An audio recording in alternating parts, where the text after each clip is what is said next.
What is going on, world? What's up, YouTube? It's Zero here. Today I'm bringing you guys a brand new episode of the 8 Below Show. Welcome everyone to 8 Below. Thanks for being here, guys, to the best entertainment related show here on YouTube. And I'm super excited about our episode here today. We have a lot of stuff to talk about, so let's get into it. In our first segment of the show, guys, I want to talk about Pragmata, which we've talked about here on the YouTube channel in the past, and you guys can certainly check out all of that content regarding Pragmata, Capcom's newest IP in 4 years, guys.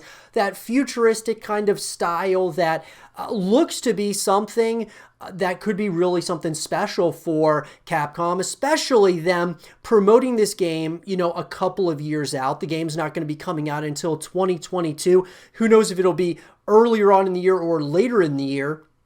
If I were to guess, it would probably be later in 2022, but that's neither here nor there, guys. The big topic here that we've been talking about, and that being the community at large has been talking about, is Pragmata being kind of compared to Death Stranding. And so for me at least, guys, I wanted to talk about, in this first segment of the show, is Pragmata the next Death Stranding? So let's talk about it. So, guys, when we talk about Death Stranding, I've said this on a number of occasions on the YouTube channel, that being that Death Stranding is a walking masterpiece in my personal opinion. Now look, Death Stranding was not for everyone. It just wasn't. It was one of those games, guys, by Hideo Kojima. Most of his games up to this point aren't for everybody. But for those of us who enjoy, the narrative, enjoy the style that he has, it was an incredible game, and in my personal opinion, the best he's ever done. Now, we don't know how good PT would have been. That would have been, of course, Playable Teaser or Silent Hills. We have no idea how good that game would have been.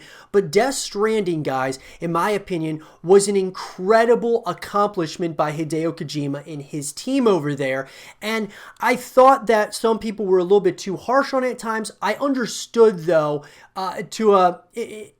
overall, I understood a lot of people, those that were being critical of the game and how there was so much walking and things of that nature, not really having fast travel and such. And so I totally get, a lot of the criticism of Death Stranding, but the concept of it was incredible. And I mean, just, how the world was and how they kind of really were able, to traverse this universe that they're trying to build here with Death Stranding. I thought they did an incredible job, to say the least. But Pragmata, guys, seems to be Capcom's Death Stranding. Now, look, we're still far away from Pragmata coming out, so I'm just taking very specific observations with the first reveal trailer that we got, guys, in Pragmata. This game kind of takes a few, it looks, similar to Death Stranding, looks similar to Call of Duty Infinite Warfare. It kind of takes things from different games, and that's kind of what I'm looking at when I was kind of, looking at this reveal trailer and then watched it a few more times to kind of start breaking some things down. And overall, guys, it does remind me of Death Stranding. Is this, though, going to be kind of Capcom's Death Stranding? Honestly, guys, it's really hard to say, obviously, at this point. We know nothing of the story overall. We know that it's at least going to be on the moon. We know that it's going to maybe be also on Earth. Maybe it's going to be with other planets and such.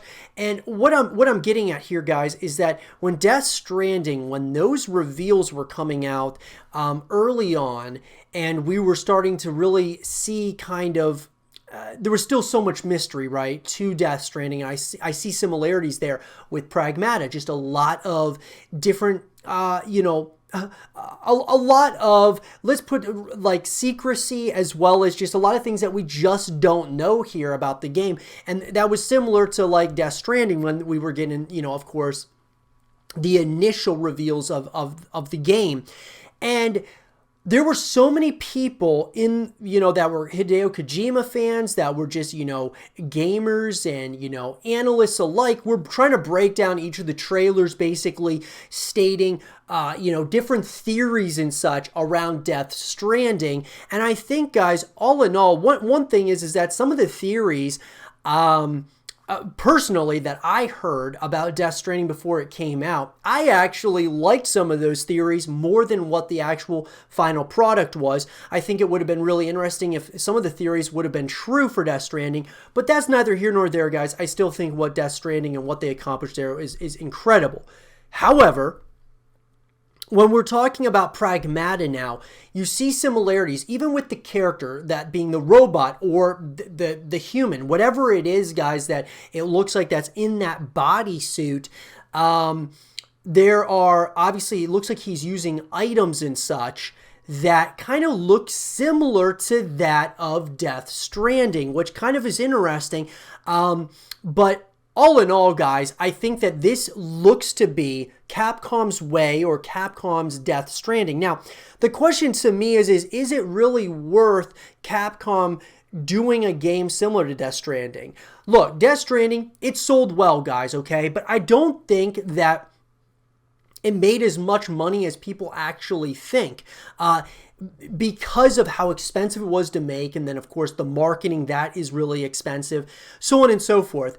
The big thing for Sony was with Death Stranding was more of a prestige move than anything. It's similar to like Netflix, guys, and how Netflix is, they've kind of stayed in their realm of doing, a lot of binge watching shows. But what they ended up doing was they dropped a lot of money for Martin Scorsese to make The Irishman, which was pretty much a prestige move, guys. It wasn't that they were expecting to make a ton of money from it. They were expecting it to win awards and get nominated at the Academy Awards, and guess what? It did. So similar things I feel that Sony did here with Death Stranding. They were more so trying to make a prestige move here to get more and more people to come over to PlayStation to try out Death Stranding.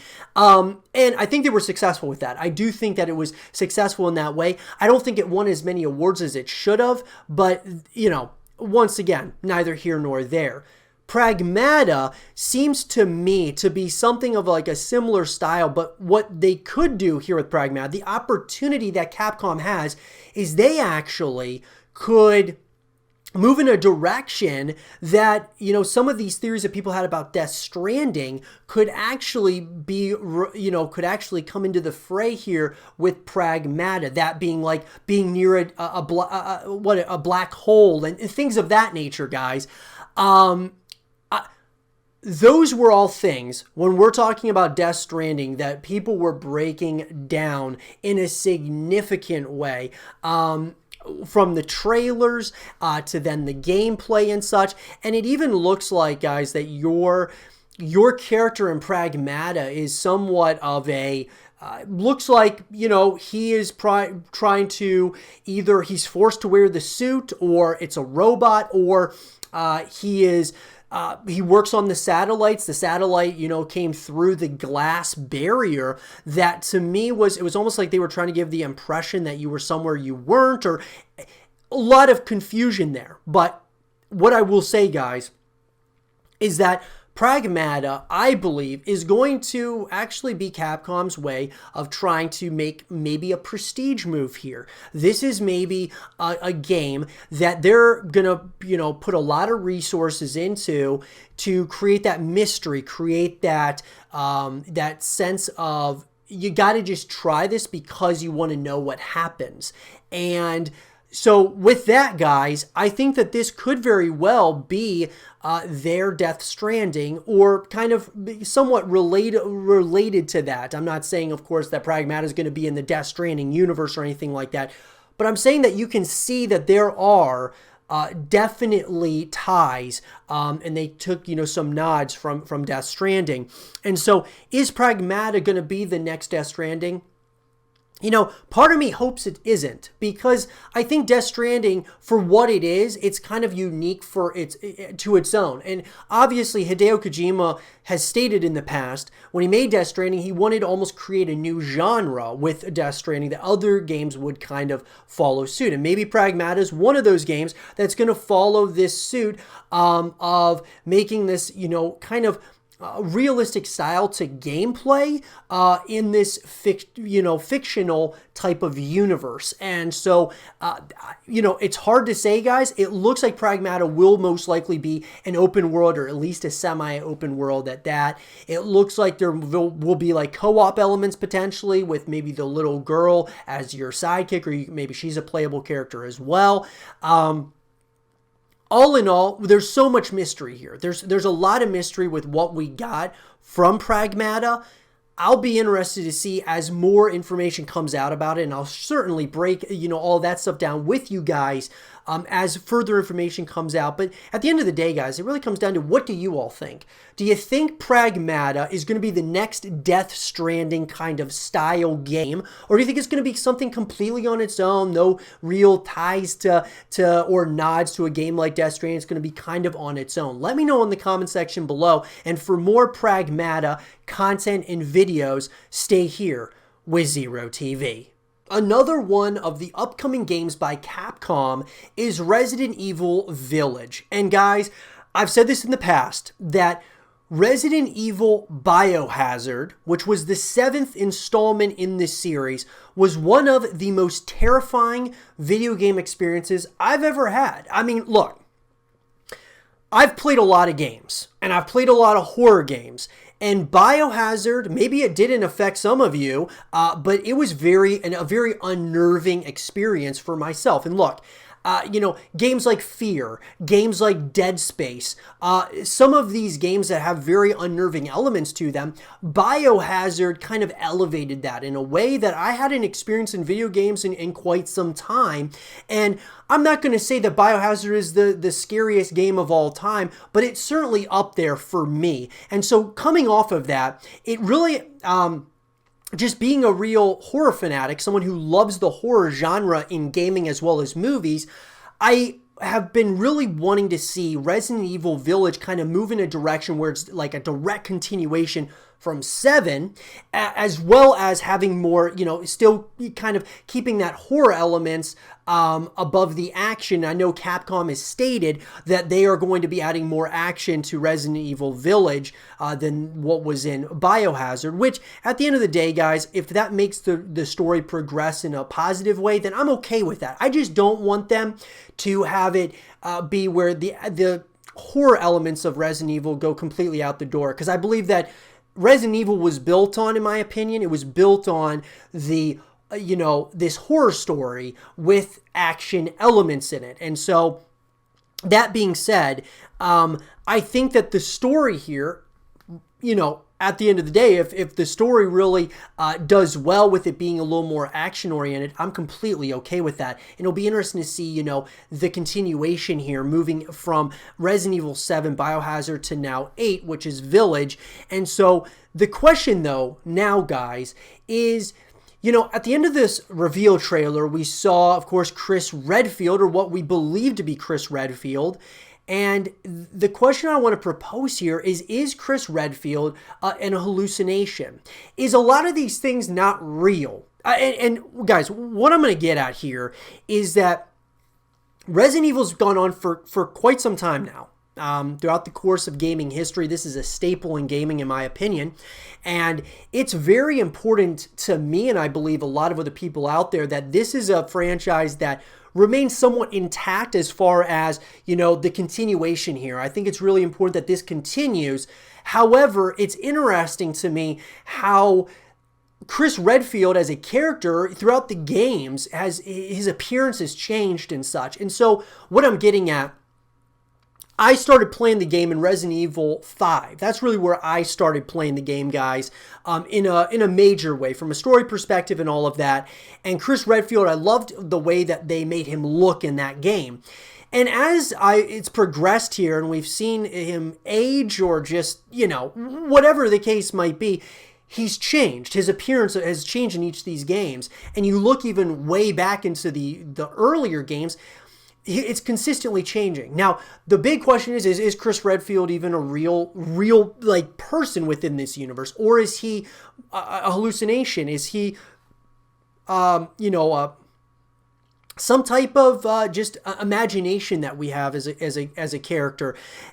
Capcom could really play some mind-bendy kind of tricks when we go into Resident Evil Village in a number of ways. And one of those is obviously, Chris Redfield here and what this all means. Look, a lot of what we experienced in Biohazard, I wouldn't be surprised if some of those things were obviously hallucinations, if they were things that weren't happening.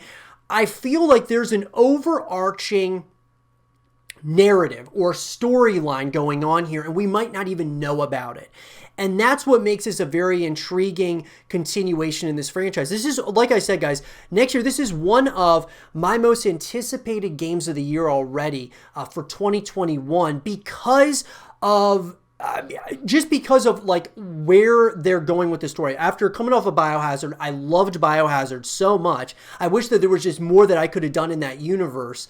Whether, from a multiplayer perspective and things of that nature, which obviously I hope happens in Resident Evil Village. But nonetheless, I think that I'm so excited to see where they go with this and see, like, maybe a lot of us, I think a lot of times in the gaming community, we overthink things a little bit too much. Like for example, we talked about in the previous segment about Death Stranding and how everyone broke down so many different theories and had all these ideas about where they were going with Death Stranding and how the trailers, if you put them together, they kind of merge together and such, which obviously is something that is true if you actually look at it. But what I'm getting at is people look so much into it, and then when the game comes out, a lot of times it's not what people were, or it's not that complex, essentially. Capcom could change the game when it comes to that. They could take Resident Evil Village and they could make this so much of a psychological twist and turn type of game and really move this franchise. Take some risks, but move this franchise in a very uncertain direction that keeps the fan base on its toes. And I don't know if they're going to do that. I mean, Chris Redfield being a hallucination, let's just say he is a hallucination. You know that a lot of people in the community aren't going to like that. Then there's going to be some that really do like that. Then it's going to, beg the question, is Chris Redfield even a real character? And that would be something that would happen if this question were true. And Capcom seems to be taking an aggressive approach with certain games, guys. I mean, look, Resident Evil, you got Pragmata, obviously we talked about in the previous segment. You've got, Devil May Cry. You have a number of games, guys, that they are working on here that they could take into very interesting directions. And most of their IPs at this point, guys, they are taking into some interesting directions. And I actually want to see that continue here with Resident Evil Village. I do believe that this could be something that this could really, they have an opportunity to make something really special here. From a horror perspective and just, a guy who really enjoys the horror genre, we don't get a ton of horror games that are really, really good each year when it comes to gaming. Typically speaking, guys, if you're a big fan of the shooter genre, which I'm a huge, fan of the shooter genre as well, we get to experience a ton of great shooters pretty much every year. And even if you didn't get a ton, you're at least getting Call of Duty every single year, which Call of Duty every year comes out and is like the, number one game that's number one highest selling game that year or whatever, each and every year, right? And the shooter genre is just growing and growing every single year. But the horror genre, more of a niche genre, you don't get as many great horror games out there. That's why we've talked about how we want Dead Space to come back. We want the Fear franchise to return. And Resident Evil, guys, is one of those staples in the horror genre that I think needs to continue.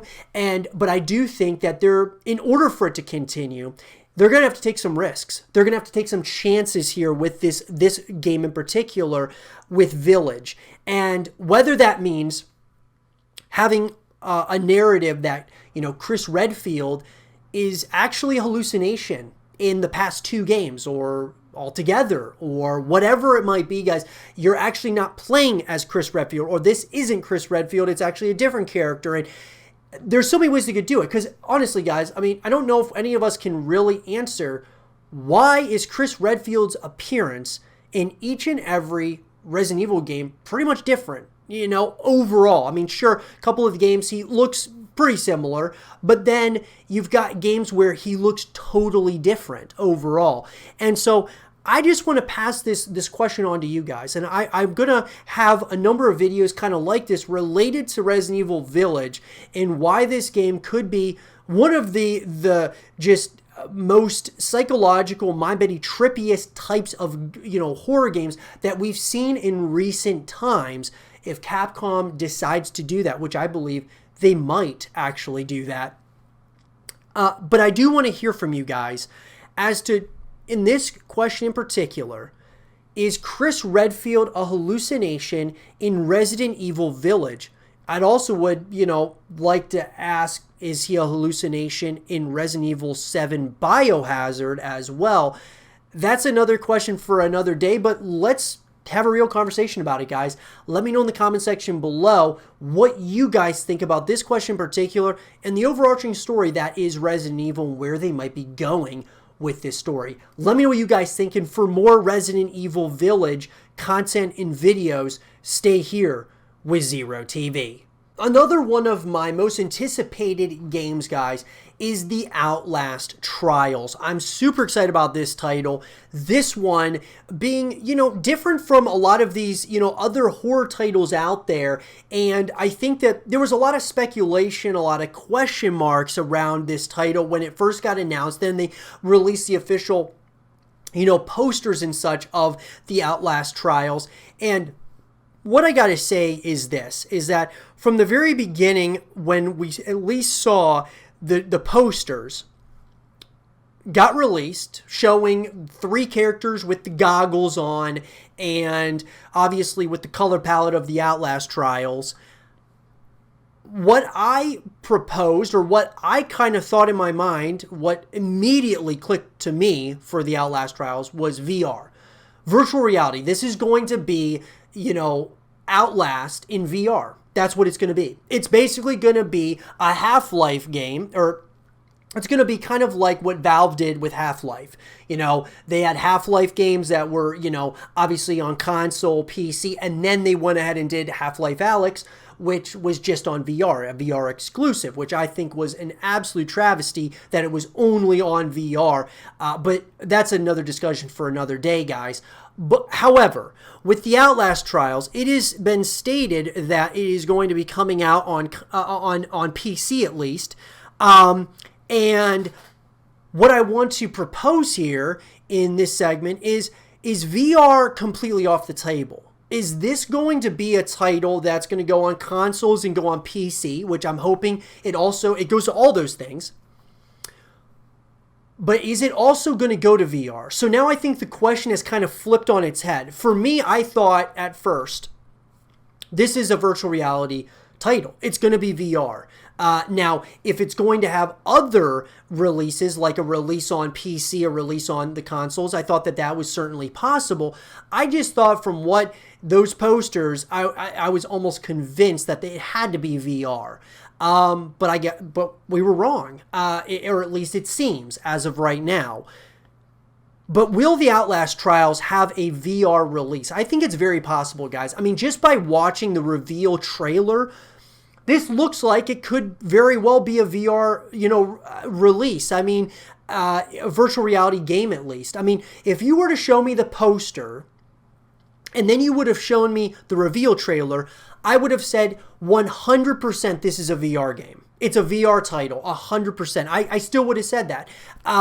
I would have said maybe it comes on, PC and Xbox and all of that, but this is obviously a title that's going to be a VR title. And the fact of the matter is that I'm going to almost flip this on its head, guys. Once again, what I stated about Half-Life Alyx and how it was a travesty that it was only on VR and not on the consoles and on PC. I will say that the Outlast Trials, I mean, we got to get our hands on the game first, but I'm going to make an early prediction that if it doesn't go to VR, it's going to be a travesty that it doesn't go to VR. So, look, I believe that these games need to be accessible in more than one way. And I mean, whether you're talking PC, Xbox, PlayStation, Switch, or on VR, some titles just look and fit the part of a virtual reality game. And the Outlast Trials, from what I'm looking at, I believe that this could very well be a incredible VR title, especially if most of the game, which we don't know this for sure, is within the lens of those goggles. If that's what this is, I think that VR makes total sense. However, we don't know, guys, if that's something that's going to happen at one point or another. I'm going to say, guys, that most likely it won't happen. Unfortunately, they probably, since they already said that it's going to be, that it's not a VR title, since they stated that, most likely it won't be a VR title or it won't have a VR release. But I think if, I always look at the community, and if the community wants something bad enough and we voice our opinion, a lot of times we can make those things happen. And so I look at this as no different. I mean, if we voice our opinion, we say that we want this to be a VR title, as well as, a game we can play on PC or a game that we can play on the consoles. Look, the developers very well may consider making a VR title. However, it would probably come out at a later date. I just want to propose the question, though, guys, because this is a game that looks like it is primed for VR, not just being PC or on the consoles and such. I really think that, guys. I love VR. I think that games shouldn't go exclusive to VR, but I think that having that as an option is more ways that you and we can play the game and we can experience it. And I think that horror games in VR are an absolutely terrifying experience, which, I mean, look, if you love like horror games, you would love horror games, probably something like the Outlast Trials in VR. That looks like something that could be an intense experience, unlike anything that you might have played before. And so, at the end of the day, do I think it's going to happen? Probably not. But it is a question that if you get a movement and you build a movement around something, and there's, our voices a lot of times can be heard. Now, sometimes they fall on deaf ears, but at the end of the day, guys, if you want a game like the Outlast Trials or anything to be VR, or want something to be, on PC, on consoles, like how I feel about Half-Life Alyx, I want that to also be, accessible on PC and on the consoles, because I feel like it only was able to reach so many people because of it being exclusive to VR. But let me know, guys, what do you guys think about it? Would you want to see the Outlast Trials have a VR release at some point, maybe after launch or at launch? Let me know what you guys think. And for more The Outlast Trials content and videos, stay here with Zero TV. We've talked on the YouTube channel about Prey, guys. This is a game and a franchise that I believe should have continued. And it was obviously, Prey 2 was greenlit and then got canceled later on. And look, at the end of the day, there's a number of reasons why games get canceled, whether they're in development or, they get greenlit too early and then there's bad reception or bad sales around that game. There's a number of reasons, right? But Prey, I felt like it was a franchise that still had legs to continue moving forward. And I really enjoyed the first game, and I would have loved to see, where the series could have gone. However, we haven't gotten a Prey 2 at this point. There's been no word that we're going to get a Prey 2. I'm hoping, guys, that for the next generation of consoles, we do get another Prey game at some point or another. And I think that this is something that could very well do really well on the next generation of consoles and such.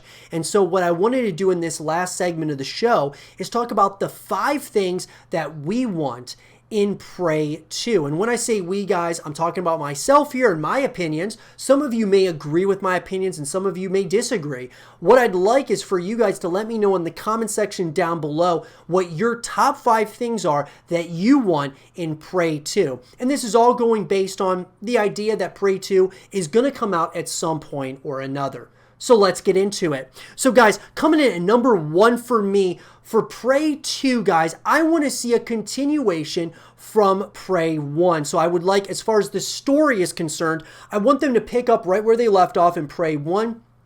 I think like what would be good for a game like this would be to kind of, in the very beginning of the game, they say previously on Prey, and they kind of give us a refresher on what's going on in this universe. And then we pick up right where we left off and we start that story. And look, at the end of the day, I really feel that there's a number of things that need to be fixed in Prey 2, but I really liked the first Prey. I thought it was pretty good overall, but picking up right where we left off, I think is the best way to at least, kind of get us caught up on what we missed, what we, haven't done, or the things that need to be addressed moving into the second game. Coming in at number 2 for me, guys, is adding new characters, new locations, as well as enemies. And so with new characters, guys, I think it's important that you have existing characters, right? Some of those main characters, some of the side characters.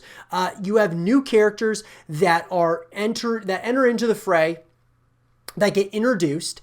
And I think that also relates to locations as well as enemies. So there's nothing wrong with having existing locations, like, kind of things that feel familiar to you about this universe. But I think overall we need to have even more so like new locations, new places that we can explore to keep this game fresh.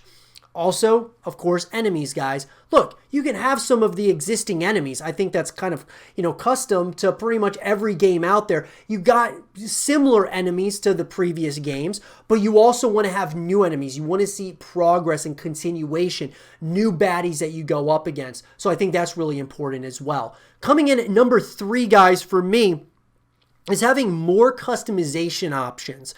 So what I'm getting at is being able to customize your character, being able to customize your weapons, and be able to traverse the world in more ways than one. And I think it's really important, guys, that we have more ways that we can customize our, just the different items that we're coming in contact with. I think that really helps with making the game feel like it fits your playstyle or fits the way in which that you want to achieve beating missions and things of that nature. And so I think it would be really nice to see us be able to have more customization options. And that leads me into number 4, guys, which is multiplayer and co-op. So customization and multiplayer and co-op would obviously be something that would be great, to continue moving forward. But I've always said this, guys. With any, franchise out there, I believe you need a full package to justify the $60 price tag, that being like a campaign, multiplayer, as well as co-op modes. And so having multiplayer, I think this is a game that could easily have, multiplayer modes, co-op modes as well, and you could kind of expand upon all of those things. I even think having something similar to what Gears of War did with Horde mode, having more and more ways that you can, going up against waves of enemies, doing, even game modes like the escape mode in Gears 5 is really an interesting concept for Prey. But there's so many different game modes that you could do with this franchise, in my opinion. And I feel like, those things need to progress moving forward here in Prey 2. I believe it for it to be successful. Co-op, having co-op missions, side missions, I think that could do really well as well for Prey 2. But all in all, having multiplayer as well as co-op modes, adding some customization to it, earnable items, things that you can go into the in-game lobbies, you see what other people's ranks are, you see like their titles, their emblems, and what they've earned throughout the course of their time playing the game. That gets you to want to earn those things as well. That makes games really special. Moving in, guys, to number 5 now. I would like to see a semi-open world to a full open world here in Prey 2. I think that one thing for me is that even though I love the linear experiences for many games out there, there are some games that I like to see more of. I want to explore the world more and really kind of just get a feel for the environments, the things around you. I'll give you an example. Gears of War, one of my favorite games of all time, for the longest time was a linear experience, and there's nothing wrong with that. I loved it, right? But then we got to Gears 5, and they changed the formula slightly. They went from this linear experience overall to a semi-open world, and it changed so much for me. I absolutely loved the idea of being able to explore, having other things to do within this world, made it such an incredible experience, for me at least, from a story perspective. And so I think Prey 2 could be something like that, where you at least have like a semi-open world. Even a full-blown open world would just give you so many ways to, side missions, to having different things that you're doing along the journey of, playing the campaign. I think it could be something special. But those are the top 5 things that I want to see in Prey 2. What are your top 5 things, guys? I mean, one of the things that I didn't leave on the list of the top 5, kind of an honorable mention, would be a free-to-play mentality or free-to-play motto here with Prey 2. And we talk about this all the time with different franchises, having aspects of it going free to play. I think that Prey 2 could do really well if they made like the multiplayer and the co-op modes maybe free to play, so that you had a bunch of people that would at least try it out. They would see what it's all about.